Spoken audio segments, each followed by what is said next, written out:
దీంట్లోని మీరు చేయవలసింది ఏంటంటే వింశోత్రి దశలో ఉంటుంది కదా, ఇక్కడ రైట్ క్లిక్ చేయండి. రైట్ క్లిక్ చేయండి. ఎవరికి ఇంకా రైట్ క్లిక్ అంటే ఎవరికో తెలియదని లాస్ట్ టైం అడిగారు, వాళ్ళు ఇప్పటికీ రైట్ క్లిక్ నేర్చుకోకపోతే నేనేం చేయలేను. ఓకే, రైట్ క్లిక్ చేయండి. రైట్ క్లిక్ చేస్తే ఇక్కడ ఆప్షన్స్ ఉంటాయి, వింశోత్తరి, అష్టోత్తరి, కాలచక్ర, యోగిని. దీంట్లో కాలచక్ర దశ సెలెక్ట్ చేయండి. ఈ కాలచక్ర దశ సెలెక్ట్ చేసి దీంట్లో ఆప్షన్స్ కి వెళ్ళండి. ఈ ఆప్షన్స్ లో ఇన్ని రకాల కాలచక్ర దశల వేరియేషన్స్ ఉన్నాయి చూడండి. సంతానం అంటే ఆర్ సంతానం గారు చేసింది, డాక్టర్ రమన్ అంటే డాక్టర్ బివి రమన్ గారు చేసింది. ఓకే, జగన్నాథ హోరా అంటే ఈయననే, ఈ ఆథర్ ఎవరైతే ఉన్నారో పివిఆర్ నరసింహారావు గారు, ఆయన చేసింది 5th వెర్షన్ లో. తర్వాత సంజయ్ రథ్ రావు, ఈయన సంజయ్ రథ్ ఇద్దరు కలిసి చేసింది. రాఘవాచార్య గారు చేసింది, శక్తి మోహన్ సింగ్, ఎస్ఎం సింగ్. సో ఈ ఆఖరిది పెట్టుకోండి, శక్తి మోహన్ సింగ్, ఎస్ఎం సింగ్ అని పెట్టుకోండి. దీంట్లో బాగా వస్తున్నట్టు నాకు అనిపించింది, చాలా మంది ఇది వాడుతున్నారు. ఓకే చేయండి అంతే, ఇంకేం మార్చుకోవాల్సిన అవసరం లేదు. ఆప్షన్స్ లోకి వెళ్ళడము, దాంట్లో ఎస్ఎం సింగ్ కి మార్చుకోవడం మాత్రము చేయండి మర్చిపోకుండా. ఓకే చేయండి.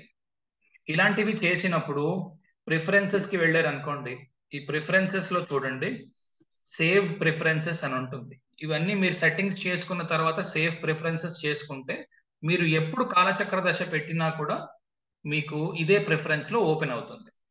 అంటే ఎస్ఎం సింగ్ మాటి మాటికి మీరు మారవలసిన పని ఇంకుండదు. ఇప్పుడు చూడండి, ఇది ఒక హొరోస్కోప్ ఉంది మన దగ్గర, ఒక ఎగ్జాంపుల్ కోసం చూపిస్తున్నాను. 97 మేలో జరిగింది పెళ్లి. సో ఇందులో చూడండి ఏం నడుస్తుందో. ముందు మహర్దశ చూడండి, మహర్దశ వర్గో నడుస్తుంది. వర్గో అంటే కన్య.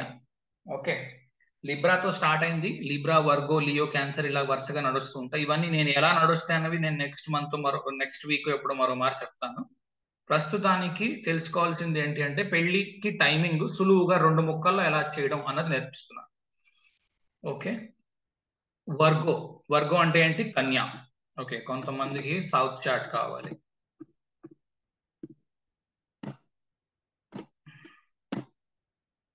రైట్, సో ఇది D1. వర్గం అంటే కన్య.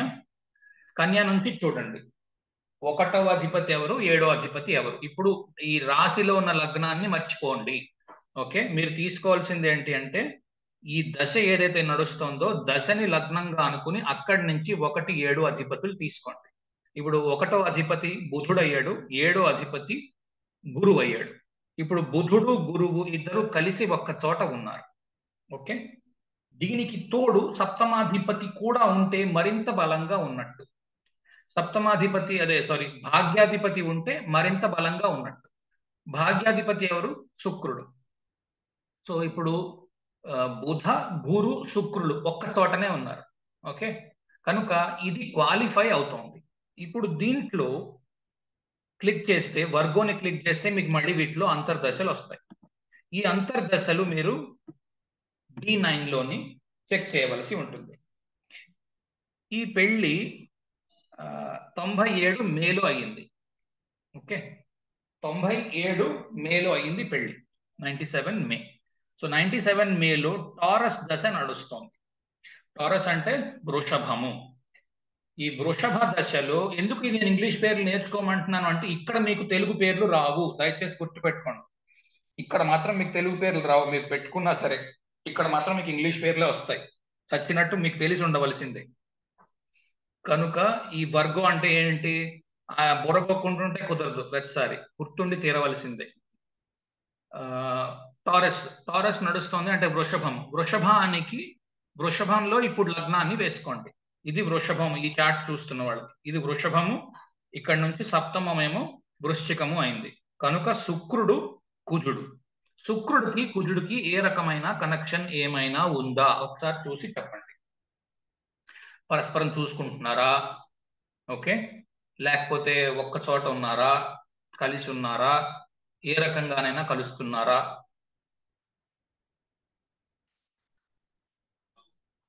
రెండు క్యాన్సర్ లియోలో ఉన్నాయి. అది పరస్పరం చూసుకుంటున్నారు కదండి. ఎలా చూసుకుంటున్నారండి? D9 కదా.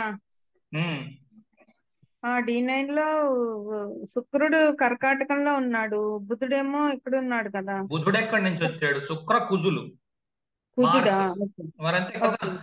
టారస్ నుంచి అవును సప్తమాధిపతి ఎవరు? అవునవును అవును. టారస్ దశ నడుస్తోంది. టారస్ లో సప్తమాధిపతి కుజుడు. లేదు, ఆ, కుజుడు చూసుకోవట్లేదు. మరి ఎలా అయింది పెళ్లి? సార్ చంద్ర క్యాన్సర్ లియో నక్షత్రం చెప్పారు కదా. తీసుకోవచ్చు. ఇంకోటి ఏదో క్యాన్సర్ చెప్తున్నారు. అంటే శుక్రుడు చంద్రుడు రవి చంద్ర రాశుల్లో ఉన్నారు కదా. రవిచంద్ర రాశుల్లో ఉన్నారు కనుక ఇద్దరు ఒక్కటే రాశిలో ఉన్నట్టు తీసుకోమని చెప్పాం. సో ఆ రాశ్యాధిపతులు ఇద్దరు ఒక్కటే అయినప్పుడు ఇది కూడా ఒక రూల్, మనం ఇందాక మాట్లాడుకున్న దాంట్లో. ఓకే, ఎవరికైనా అనుమానం ఉందా? అర్థం కాని వాళ్ళు ఎవరైనా ఉన్నారా? మొహమాటం పడకండి దయచేసి. అర్థం కాని వాళ్ళు ఎవరైనా ఉంటే మళ్ళా చెప్తా.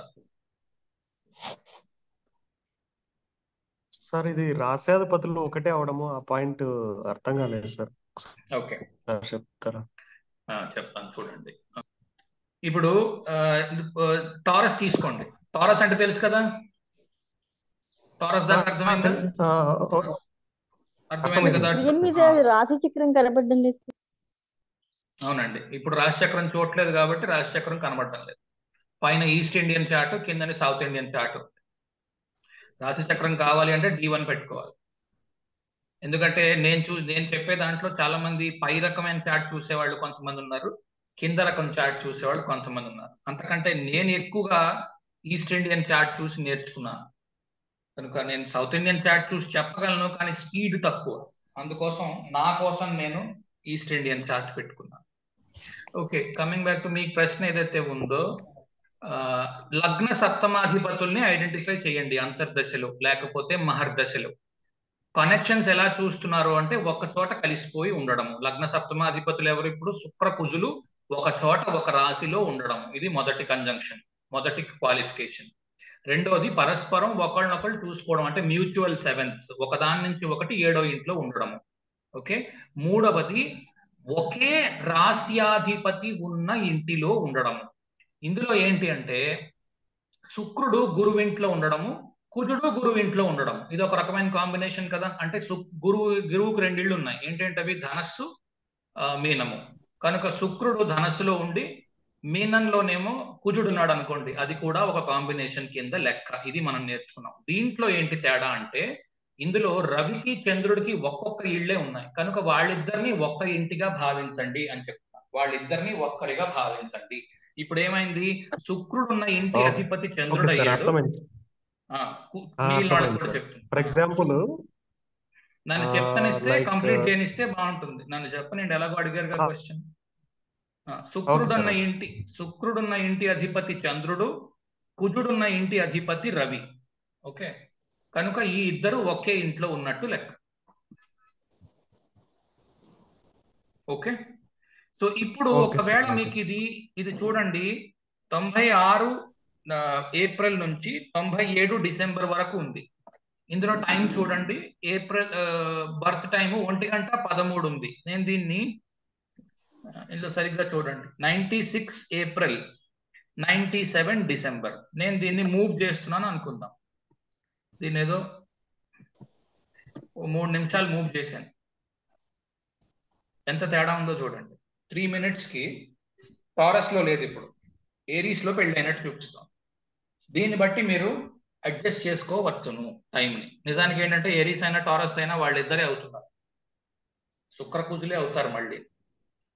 ఓకే, కానీ దాని తర్వాత కొన్ని జంపులు ఉంటాయి చూడండి. దాన్ని బట్టి కూడా మనం నెక్స్ట్ క్లాసెస్ లోనూ మరో చెప్తాను. అంటే for example Leo, cancer, Gemini, taurus, Aries. చూడండి, జెమిని తర్వాత టారస్ వచ్చింది, తర్వాత ఏరీస్ వచ్చింది, తర్వాత సాజిటేరియస్ వచ్చింది, ఏరీస్ నుంచి సాజిటేరియస్ జంప్.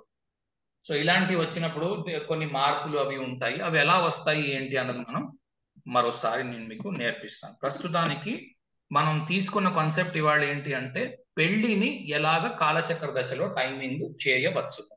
సో దీంట్లో మనం నేర్చుకున్నది ఏంటి అంటే 1, 7, 9 అధిపతులు కలవడము. 9 ఇందులో ఆప్షనల్ అయ్యింది, 1, 7 కలవడము. ఓకే, ఇది మహర్దశలో D1 లో చూడండి, అంతర్దశలో D9 లో చూడండి. ఓకే, దీంట్లోని మీరు కొద్దిగా ఒక 1 minute అటు ఇటు 2 minutes అటు ఇటు మూవ్ చేస్తే ఆల్రెడీ పెళ్ళైపోయి ఉన్న వాళ్ళకి ఆ బర్త్ టైం కరెక్షన్ క్లారిటీ వచ్చేస్తుంది. లేని వాళ్ళకి ఏం చేస్తున్నారు అంటే వింశోత్తరి దశ ఇది రెండు మ్యాచ్ చేసి రెండు ఎక్కడైతే కలుస్తున్నాయో ఆ టైం పీరియడ్ తీసుకొని ఇవ్వచ్చు డబుల్ కన్ఫర్మేషన్ కిందన. ఓకే,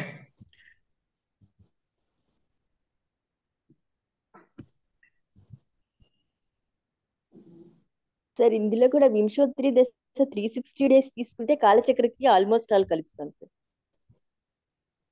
అలాగా ఒక్కొక్క దానికి ఒక ఇప్పుడు అది మీరు ఒక హారోస్కోప్ లో చేసి ఉంటారు, మీరు మళ్ళీ వేరే హారోస్కోప్ లో ట్రై చేయండి, వేరే రకంగా ఉంటుంది. ఓకే, అలా కలవదంటారు సార్. కలవదు.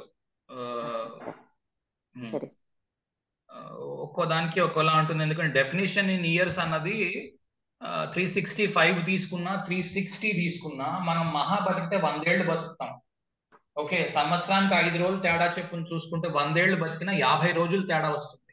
50 రోజుల తేడాలో పెద్ద తేడా ఏం లేదు. మీ అమ్మాయి పెళ్లి మార్చి నుంచి డిసెంబర్ మధ్యలో అవుతుందని చెప్పగలిగితే చాలు, అంతేగాని మార్చి 29వ తారీఖున అవుతుంది అని చెప్పడానికి ప్రయత్నం చేయడం మంచిది కూడా కాదు. అలా చేయకండి.